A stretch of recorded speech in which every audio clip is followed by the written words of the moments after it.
Liquor కేసులో కల్వకుంట్ల కవిత అరవింద్ కేజ్రీవాల్కు కోర్టులో ఊరట దక్కలేదు. కవిత వేసిన బెయిల్ పిటిషన్పై విచారణ వాయిదా పడగా కస్టడీ ముగియడంతో కేజ్రీవాల్ను తీహార్ జైలుకు తరలించారు ఈడీ అధికారులు.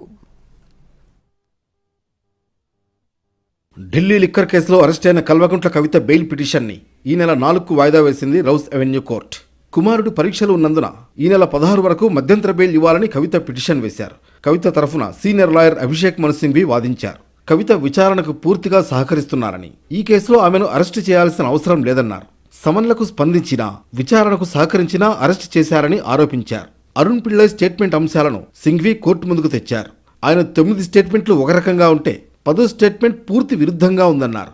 18 నెలల ముందు దాఖలు చేసిన ఛార్జ్షీట్, అడిషనల్ ఛార్జ్షీట్లో నిందితురాలిగా, ముద్దాయిగా కవిత పేరు లేదన్నారు. వాదనలు విన్న రౌస్ అవెన్యూ కోర్టు విచారణను ఏప్రిల్ 4కు వాయిదా వేసింది. లిక్కర్ కేసులోనే ఢిల్లీ ముఖ్యమంత్రి అరవింద్ కేజ్రీవాల్కు 15 రోజుల జ్యుడిషియల్ కస్టడీ విధించింది రౌస్ అవెన్యూ కోర్టు. దీంతో ఆయన్ని తీహార్ జైలుకు తరలించారు ఈడీ అధికారులు. ఈ కేసులో మార్చి 21న కేజ్రీవాల్ను ఈడీ అధికారులు అరెస్టు చేశారు. మొదట 7 రోజులు, తర్వాత 4 రోజుల పాటు ఈడీ కస్టడీకి అప్పగించింది కోర్టు.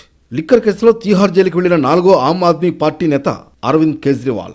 ఆయన కంటే ముందు ఎంపీ సంజయ్ సింగ్, మనీష్ సిసోడియా, సత్యేంద్ర జైన్ జైలు పాలయ్యారు. కేజ్రీవాల్కు తీహార్ జైలు నెంబర్ 2 కేటాయించారు. Manish Sisodia jail number 1, Satyendra Jain jail number 7, Sanjay Singh jail number 5లో ఉంటున్నారు. కల్వకుంట్ల కవిత జైలు నెంబర్ 6లో మహిళా విభాగంలో ఉన్నారు.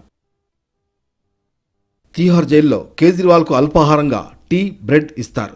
స్నానం చేసిన తర్వాత ఒకవేళ విచారణ ఉంటే కోర్టుకు హాజరవుతారు, లేదా తన లాయర్లతో సమావేశమవుతారు. ఉదయం 10:30 నుంచి 11 గంటల మధ్య భోజనం అందించనున్నారు. లంచ్లోకి 5 రోటీలు లేదా అన్నంతో పాటు పప్పు, మరో కూర ఇవ్వనున్నారు. 3:30కు కప్పు టీ, 2 బిస్కెట్లు స్నాక్స్ కింద తీసుకుంటారు. సాయంత్రం 4 గంటలకు తమ లాయర్లను కలుసుకునే వెసులుబాటు ఉంది. ఇక సాయంత్రం 5:30 గంటలకు రాత్రి భోజనం అందించనున్నారు. కేజ్రీవాల్కు టీవీ చూసే వెసులుబాటు ఉంది. కేజ్రీవాల్కు డయాబెటీస్ ఉండడం వల్ల ఆయనకు రోజు క్రమం తప్పకుండా వైద్య పరీక్షలు చేయనున్నారు డాక్టర్లు. వారానికి 2 సార్లు కుటుంబ సభ్యులను కలుసుకునే అవకాశం కల్పించారు.